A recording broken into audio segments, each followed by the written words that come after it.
भारतीय सेना कब्जारे Pangong so black top. गत 29 और 30 राति रे चीन सेनार उद्यम पंड करी ब्लैक टॉप पोस्ट रे आधिपत्य जाहिर करिछि भारत।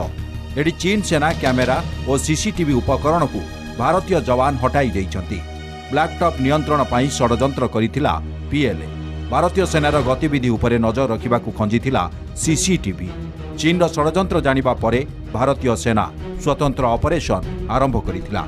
ड्रैगन प्रवेश उद्यम को पंड करी दखल करिथिला black top. We do not propagate violence, etc. Yes, but if our peace and if our sovereignty is put at stake, that of course we can become violent. There is no doubt about it. But to start with, we don't resort to any violence and all. It's not in our policy, and that is made amply clear by Indian Ministry of External Affairs.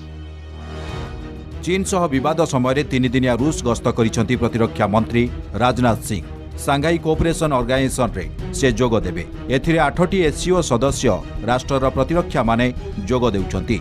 चीन प्रतिरक्षा मंत्री जोग देइथिले भी तांको सह कथा हेबेनी राजनाथ सिंह। रूस प्रतिपक्षक सह आलोचना करिवे। पूर्वरु रूस सह होइतिबा अस्त्र शस्त्र चुक्ति नै आलोचना होई पारे। Some country may come up with a proposal, a peaceful proposal.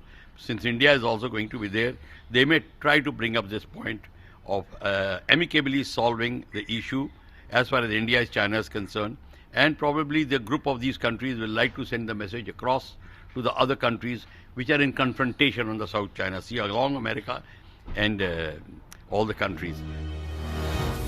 पश्चिम हिमालय रे संघर्ष परे पूर्व हिमालय रे स्थिति मजबूत करुछि भारत। अरुणाचल प्रदेशर उत्तरांचल जिलागुड़िक अधिक सेना पठा जाइथिबा सरकारी सूत्ररू जना पड़िछि।